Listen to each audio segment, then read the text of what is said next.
El Colegio Mexicano de Ortopedia, en su 75 aniversario, presenta su segundo Congreso Virtual 2021.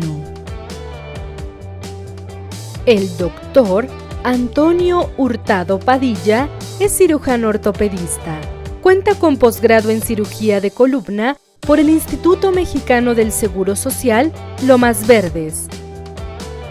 Fellow en deformidades pediátricas por el Hospital Garrahan de Buenos Aires, Argentina, y es médico SLAF en el Hospital Shiners para niños.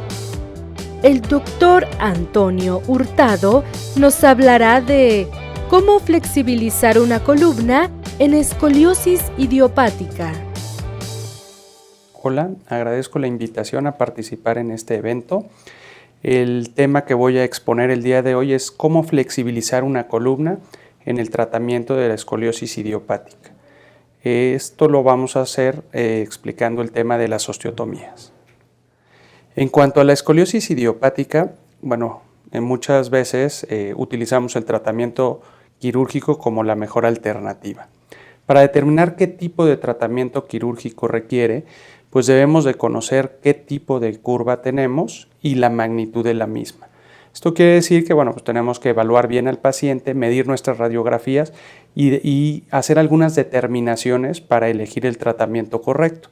En términos generales, podríamos considerar que a mayor curva, menor flexibilidad. Esto quiere decir que las curvas leves, moderadas, tienden a ser flexibles, mientras las curvas severas tienden a ser rígidas.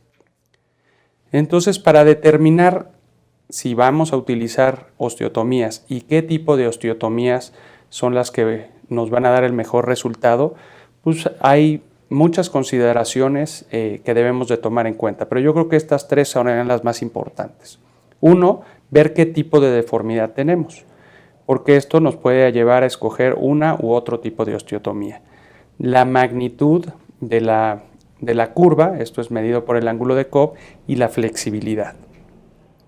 Entonces, del tipo de deformidad, podemos tener escoliosis, que pueden ir de moderadas a severas, podemos tener cifosis, podemos tener combinación de ambas, o pérdida de la lordosis, que vemos más en los pacientes adultos con espaldas planas, y entonces eso nos puede hacer determinar el tipo de osteotomía a utilizar.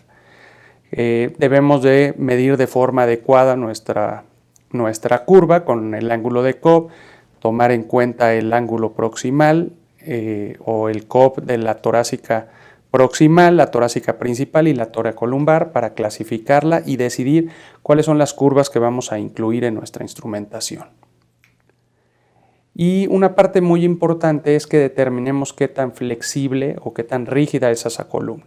Esto lo podemos hacer, puede ser preoperatoriamente, que es lo ideal, que nosotros ya tengamos una idea clara de qué tan rígida está esa columna para que tomemos la decisión antes de hacer la cirugía y no tanto en el momento. Y para esto, pues podemos hacerlo de forma clínica. Uno es explorando a los pacientes y pidiéndoles que hagan unos bendings laterales o que unas flexiones laterales, y con eso nos podemos dar una idea clara de cómo o qué tan flexible es la columna. Otra manera es pedirle al paciente que se recueste boca abajo en la mesa de exploración, y entonces ya sin el peso del paciente y la gravedad, la fuerza gravitacional, podemos ver cómo más o menos se va colocando esa columna y ver qué tan flexible es. Otra manera, es a través de los estudios de imagen que generalmente pedimos, que son las radiografías dinámicas. Estas radiografías dinámicas, nos van a permitir determinar la flexibilidad de la curva y de la misma forma poder planear nuestra instrumentación. En algunos casos, al realizar algunas osteotomías de las más sencillas, podemos ver que se va flexibilizando la columna, y no sé si teníamos pensado hacer una osteotomía más agresiva. A veces durante la cirugía podemos optar por una cirugía menos agresiva porque vimos que fue corrigiendo de forma gradual. Entonces, en el tratamiento quirúrgico hay podríamos decir, dos partes importantes.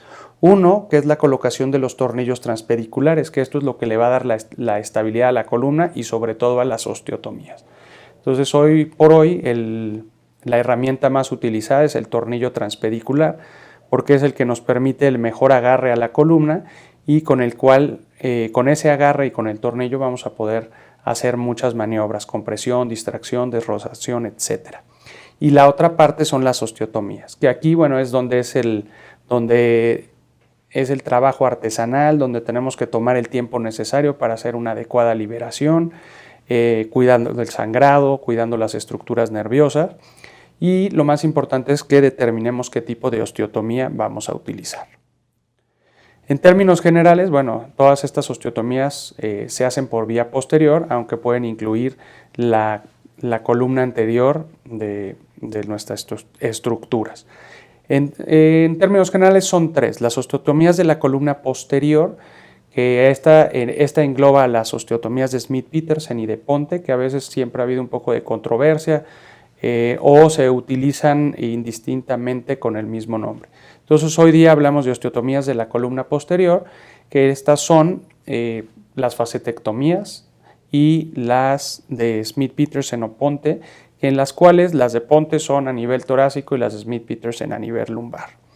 Tenemos las osteotomías de sustracción pedicular, que se conocen como PCOs, y la resección de la columna por vía posterior, que es quitar toda una vértebra, una o más, por vía posterior, que es conocida como la BCR.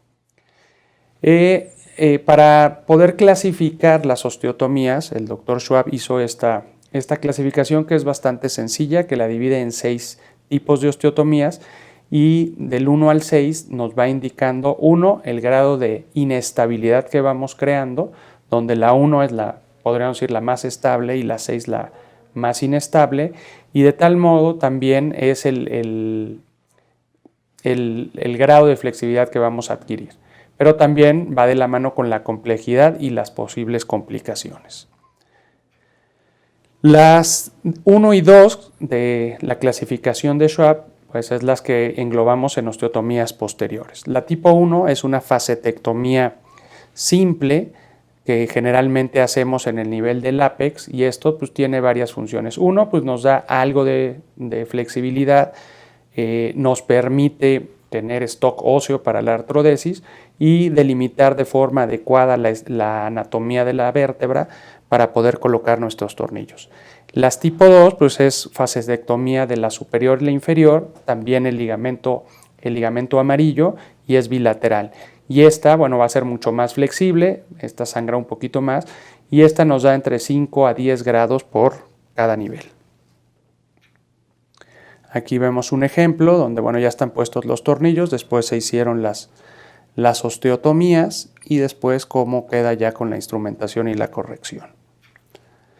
En las tipo 3 y 4 de Schwab, que son las de sustracción pedicular, estas generalmente no se utilizan en escoliosis idiopática, están diseñadas o se utilizan generalmente en la columna lumbar y sobre todo en las espaldas planas para recobrar la lordosis lumbar.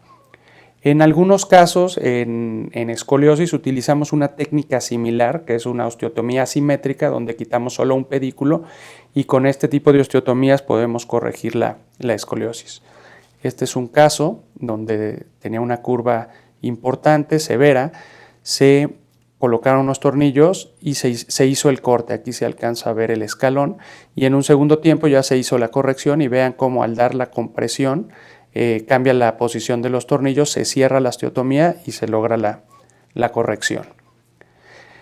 Las 5 y 6 de la clasificación de Schwab son las vertebrectomías por vía posterior o BCRs. La 5 habla de un cuerpo y la 6 de 2 o más cuerpos. Esta pues involucra las 3 columnas, anterior, media y posterior, y en esta sí tenemos que crear un fulcro, o sea, poner una malla o un injerto en la parte anterior de la vértebra para poder hacer la corrección y la estabilidad. Estas osteotomías pues son las más complejas, donde tenemos mayor sangrado y mayor riesgo de lesión neurológica. Entonces las debemos de utilizar con cautela. También son las que más corrección nos dan. Entonces no siempre es como la primera opción, pero es una opción muy útil. Entonces aquí tenemos un caso donde tenemos una escoliosis bastante severa en esta paciente. Obviamente es una escoliosis rígida donde se optó por hacer una BCR. Aquí vemos la malla que pusimos y la corrección que se logró. Bueno, a manera de resumen de las osteotomías de Schwab, podemos ver que las que más utilizan son las tipo 2. Esas generalmente a nivel torácico y lumbar es una corrección de 5 a 10 grados por nivel, con un riesgo neurológico bajo, que eso es algo muy bueno, y un bajo riesgo de pseudoartrosis. Las tipo 3 y 4 generalmente son para el nivel lumbar, nos pueden dar de 30 a 35 grados, el riesgo neurológico es moderado, igual que la pseudoartrosis. Y la resección vertebral, que son las 5 y 6 de Schwab, son las que nos dan más corrección, de 40 a 50 grados. El riesgo neurológico es el más elevado y el sangrado también. Entonces debemos de seleccionar de forma adecuada el tipo de osteotomía para cada paciente. Evidentemente, siempre que vamos a manipular la columna con una osteotomía, es muy importante que siempre contemos con neuromonitoreo fisiológico transoperatorio para poder dar mayor seguridad a nuestros pacientes. Entonces, para concluir, quisiera decirles que las osteotomías es una herramienta muy útil para el tratamiento de las escoliosis.